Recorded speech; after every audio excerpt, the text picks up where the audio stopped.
장관 답변하시면서 굉장히 인상 깊은 얘기를 했어요. 우리 국민들은 지금보다 더 나은 민주주의와 법치주의를 누리실 자격이 있다고 생각한다. 제가 그렇죠? 법정에서 한 말입니다. 그리고 국민의 인권 보호, 권익 보호를 위해서 최선을 다하겠다라는 얘기들.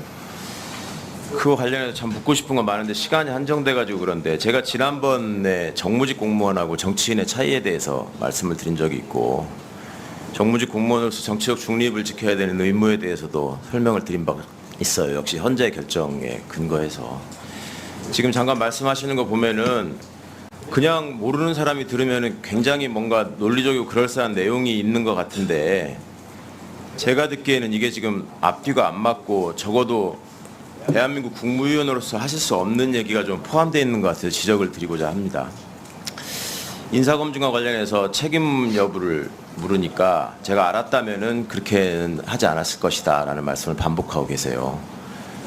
그 장관의 보좌기관으로서 인사검증관리단을 설치를 하고 또 청와대하고 협업을 하고 하는 과정에서 이게 법무부에 두는 게 맞냐라는 논의가 있었을 때 아니 이런 문제가 생기면 저한테 묻고 저를 질타하시지 않겠습니까? 라고 말씀하신 적이 있잖아요. 그래서 질타를 받고 있는 거고요.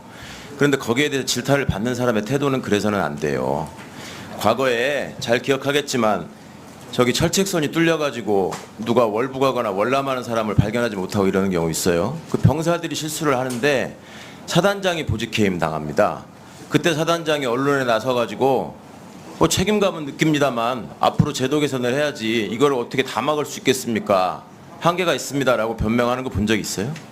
그게 지휘관의 책임이고 지도자의 책임이고 국무위원으로서 법무부 장관이 보좌기관으로 인사검증관리단을 운영하고 져야 할 책임이라는 거를 좀 인식하시면 좋겠습니다. 판결의 효력과 관련해서도 왜 헌재 결정의 효력을 지금 부인하는 듯한 태도를 부인하는 것처럼 보이기 때문에 그런 질문을 하는 거예요. 그리고 그 내용에 대해서 답변하는 과정에서 그렇게 얘기를 했더라고. 한명숙 총리 사건 재판 효력도 부인하시던 분들이 뒤집으려고 했던 분들이 할 얘기는 아닌 것 같다.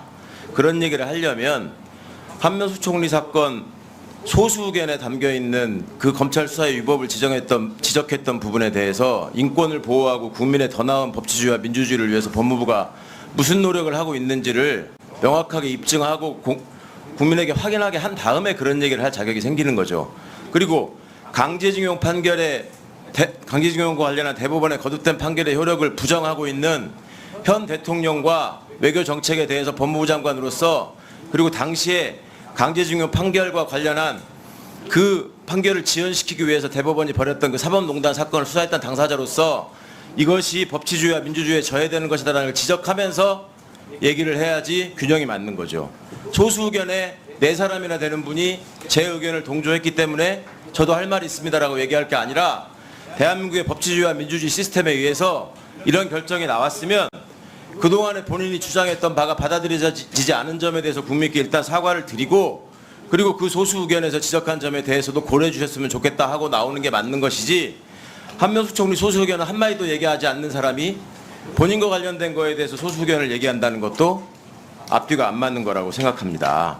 자, 지금 인사검증 과정에서 본인이 얘기를 하지 않는데 어떻게 알 수 있느냐라고 얘기했어요. 지금 얘기하지 않았습니까? 정순신 실명을 검색해도 판결정보 검색 시스템에 나온다. 그리고 대한민국 공영방송의 메인 뉴스에서 보도한 사건이고 거기에 A씨라고 했건 기혁씨라고 했건 누구나 다 이 사람이 누구였는지 짐작할 수 있는 일이고 통상 법무부와 대검의 관행상 대변인실은 그런 보도가 있으면 그게 누군지를 확인합니다. 근거를 알려드릴까요? 2020년 봄에 그 문제가 됐던 부산고검 차장 한동훈, 법무부 대변인 권순정, 대검 수사정보기획관 손준성 3사람의 단톡방이 문제가 된 적이 있어요. 그때 기억하죠, 권순정 실장. 대변인 하면 대변인이 왜 여기 끼어 있느냐 얘기하니까 대변인은 주요 사건이 발생했을 때 그 당사자와 관련해서 사실관계를 파악할 필요가 있기 때문에 그 단톡방에 포함되어 있었다. 그때 보도에 한동훈이라는 이름 한자도 안 나왔어요. 윤석열 최측근이라고만 나왔지. 그럴 때는 그렇게 열심히 파악하면서 수백 차례 단톡방을 만들어서 했다는 사람들이 이 건에 대해서는 우리는 알 수 있는 방법이 없었다. 나는 그때 당시 근무했지만 몰랐다. 이런 얘기를 하면 국민들이 설득력 있게 받아들여지질 않고 그것이 국민의 기본권을 보호하겠다고 하는 법무부 장관이 하는 솔직한 해명이라고 받아주지 않는단 말입니다. 자, 계속 얘기해요. 검수완박법인 위헌입니다라고 얘기해요. 그렇게 정치적인 용어니까 쓰지 말라고 해도 계속 반복해요. 법무부 장관의 주장이 뭐냐면 검찰 수사권을 완전히 박탈하는 법이기 때문에 위헌입니다라는 거예요. 검사가 헌법기관이기 때문에 검사의 수사권은 헌법상 보장되기 때문에 위헌이라는 주장을 한 거예요. 검찰 수사권은 완전히 박탈되지 않았다고 또 주장을 해요. 그러면서 시행령으로 다 할 수 있다고 생각한다고 해요. 그렇게 해도 된다고 해요. 도대체 헌재 결정을 어떻게 받아들이고 있는 것인지를 본인 스스로 좀 돌아봤으면 좋겠어요. 무고, 위증, 깡패, 마약 왜 수사 못하게 하냐고? 그렇게 물어보시면 안 돼요.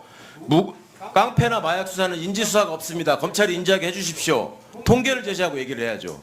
무고, 위증도 마찬가지입니다.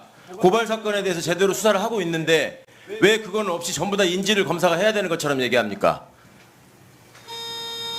차례 보시고요. 네, 답변하십시오. 예, 그 판결 검색은 지난 정부에서 계속 안 해왔던 거죠. 안경환 당시 후보자 당시에 청와대는 이렇게 말했습니다. 판결문 검색을 청와대가 하면 위법이라고요. 그러니까 그 부분에는 한계 분명히 있었던 거니까 그렇게 호도하시면 안 될 것 같고요. 그리고 이미 무고로 드러난 채널A 사건을 그것도 그 사건으로 기소된 최강욱 의원께서 지적하신 것에 대해서 저는 좀 놀랍습니다. 자, 정리해 주십시오. 어떤만 말만 있으면 입만 열면 프레임 전환을 하려고 그러고 정리해 주십시오.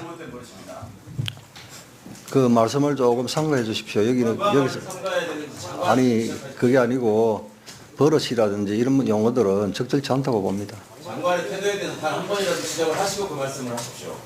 위원장님은 법무부 장관 보호하기 위해서 있는 사람이 아닙니다. 최강욱 의원. 또 반말할 겁니까? 최강욱 의원.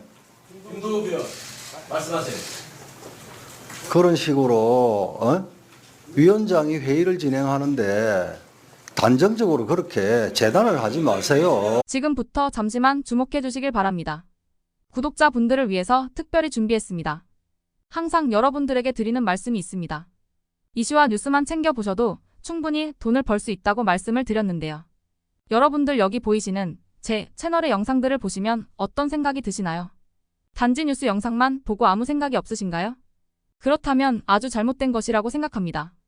그 이유가 무엇이냐면 제가 4월 5월에 뭐라고 말씀을 드렸나요? 지금은 반도체에 관심을 가져야 한다. 뉴스만 보고 넘기지 마시고 투자 쪽으로 생각을 봐야 한다고 말씀드렸습니다. 이런 썸네일들을 영상을 통해서 많이 보셨을 텐데요. 이런 반도체 이슈가 되었을 때 부자들은 어떻게 생각할까요? 반도체는 무엇이 있는지, 어떤 종목이 가장 좋을지, 어디에 투자해야 돈이 몰릴 수 있는지 자연스럽게 생각한다고 말씀드렸습니다. 부자들이 봤을 때 이슈가 곧 돈으로 이어지고 그 이슈가 나에게 돈을 벌어준다는 경험적 확신이 있기 때문에 부자들은 사회적 이슈를 관심 있게 챙겨본다고 말씀드렸습니다. 이번에도 마찬가지입니다. 지난번에 구독자분들과 함께하는 주식으로 수익 내기를 진행했었는데요. 100% 무료로 진행을 했고 이 사진을 보시면 아시겠지만 구독 문자 메시지를 남겨주신 모든 시청자분들께 이렇게 반도체 관련주 중에 가장 급등할 확률이 높은 딱 한 종목을 드렸습니다. 4월 말 시지트로닉스를 추천을 드렸습니다. 여기 나와 있는 사진을 보시면 정확히 얼마에 매수하고 어떤 종목을 사야 하는지, 어느 지점에 팔아야 하는지 이런 부분들까지 여러분들에게 정확히 알려드렸는데요. 실제로 많은 분들께서 수익을 보셨습니다. 오른쪽을 보시면 아시겠지만 4월 말에 시지트로닉스를 소개해드리고 나서 실제로 며칠이 지나지 않고 이렇게 주가가 2배 이상 급등이 나왔습니다. 당시에도 굉장히 많은 분들이 제가 드린 이 종목으로 수익을 내셨습니다. 지난번과 똑같이 구독이라는 문자를 보내주시면 이번에 이슈가 되고 있는 주식 중에 앞으로 대장주의 구실을 하면서 주가가 가장 크게 상승할 한 종목을 시청자분들에게 문자로 종목명과 사고자 하는 시점을 모두 알려드리겠습니다. 혹시라도 나는 주식을 하지 않는다 하시는 분들은 주변에 주식에 투자하는 분들에게 추천을 해주셔도 되고, 연세가 있으셔서 투자가 어려우신 분들은 이 종목을 가지고 자녀분에게 한번 사서 수익을 내봐라 이렇게 조언을 하실 수도 있습니다. 이 영상을 보시고 계시는 시청자분들 중에 종목이 궁금하다 하시는 분들은 전화번호 010-5638-2209 똑같이 무료 추천 급등 주식 문자를 보내드리겠습니다. 돈을 받는 것도 아니고 투자를 대신해 드리는 것도 아니고 부담 없이 구독 문자 보내주시면 되십니다. 다른 것을 바라는 것이 아닙니다. 수익이 나신